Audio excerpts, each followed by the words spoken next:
Another full-awesome movie, full of Oscar winners in one movie, Lady Gaga, Al Pacino, Jared Leto, and Jeremy Irons. House of Gucci, another movie of 2021 from director of Gladiator. Great Ridley Scott, the first one was The Last Duel. Click on this link to watch a review. And you know what's interesting? In both movies Scott made in 2021, he used Adam Driver. He loves Adam Driver.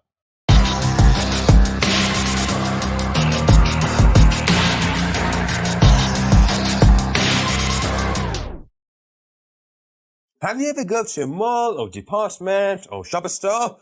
Well, of course you did. It's one of the biggest one. Yeah, I know that. Gucci is a very big brand. Have you ever asked yourself about the designer companies or designers themselves? That who's the owner, what's the story behind it, what's the history of this brand, and blah blah blah. Well, Ridley Scott did it with Gucci. He asked this question about one of the biggest fashion brands, Gucci, and he made a movie about House of Gucci with $152 million budget. House of Gucci, a truly movie about House of Gucci, an Italy fashion family and factory which built by Gucci, a 101 years old company. 1921, founded in one of Italy's cities. Their name is very hard, I don't want to say it. Ridley Scott pictured how the entrance of mafia to this family could touch on the company and everyone of the family.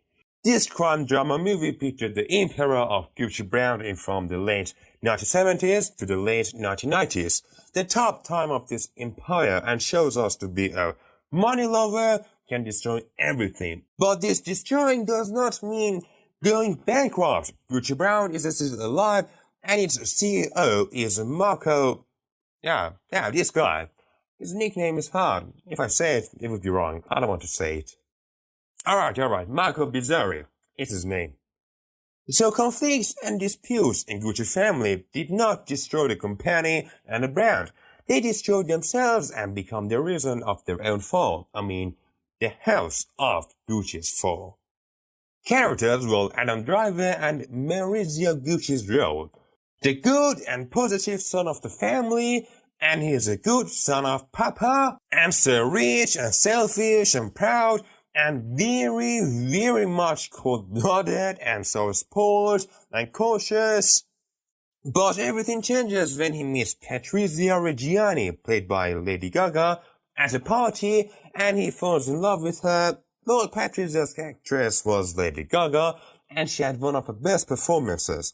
About Patrizia, well, she was that miserable and low-class girl who falls in love with a princess. Well, okay, the Wolf of Wall Street, it happened between Naomi and Jordan Belfort, but the relation was better than Patrizia's and Maurizio's relation. It's right, in Wolf of Wall Street, Naomi and Belfort, they had relationship for sex, and it was not any love, but the relation could steal the hearts, and it was warmer and better. Anyway, let's back to House of Gucci. About other characters were Maurizio's father, Rodolfo Gucci, played by Jeremy Irons, another Oscar winner actor of this movie.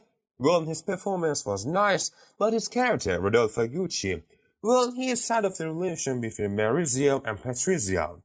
Paolo Gucci, played by Jared Leto, Aldo's son, he was an interesting boy in fashion, but you can fool him very easy, and in business jobs, he's just very amateur and Leto. He could match himself to this character very nice. But the question about Paolo that Ridley Scott left the answer to audience was about Paolo's talent, that if we say Paolo really knew something in fashion, the ideas he had, they could help Gucci company or no, it hurt it. Say your opinions in comments, I'll read them all. And finally, we had great Alfredo James Pacino. He played as Under Gucci, Rodolfo's brother, the brain and head of Gucci Empire. He had kind and lovely character, and Al Pacino had another professional performance in this movie. The movie had more actors and actresses, Salma Hayek as Patrizia's consultant and a friend, But one of the most exciting and maybe one of the best points of production was about actors and characters and their nationality. Well, okay, Al Pacino and Lady Gaga, they are Italian, but what about all the actors and actresses? Adam Driver, American. Jared Leto, American. Jeremy Irons, British. Oh, I don't know, for example, Salma Hayek, she's Mexican.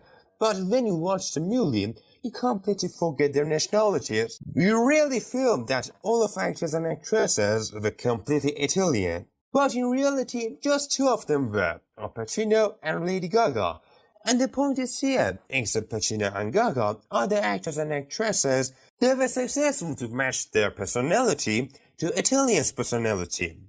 About the main character, Lady Gaga's Patricia, well, when for the first time she appears, you look at her, you can say clean, good, innocent, and lover of her husband.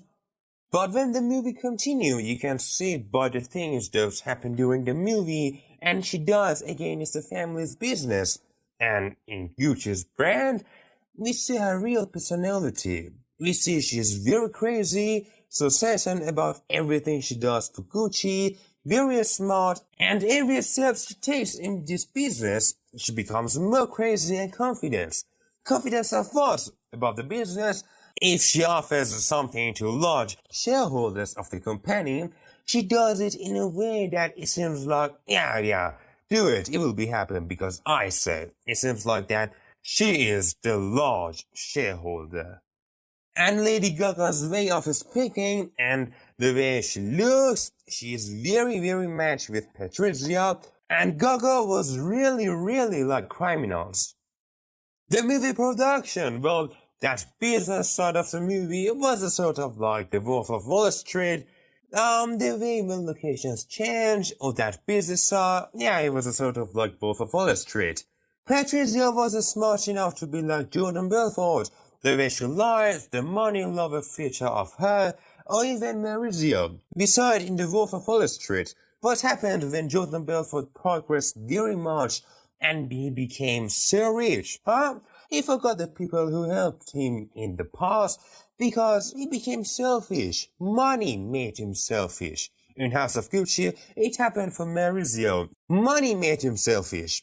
And being in Italy and gangsters of 20th century got the feel of Godfather's area. But about the story, in no way you can compare House of Gucci with the Wolf of Wall Street or the Godfather series. Just the area, I said. Well, House of Gucci directed by one of the best directors of the world with 40 nominating of the Oscar. I mean, Ridley Scott. Ridley Scott directed it and made the movie very good. However, the drama it had, it was simple and the story was about the time of the empire of one of the greatest fashion brand, Gucci. The story was good and it had a sort of a slowly speed and it was like Nightmare Alley, the speed.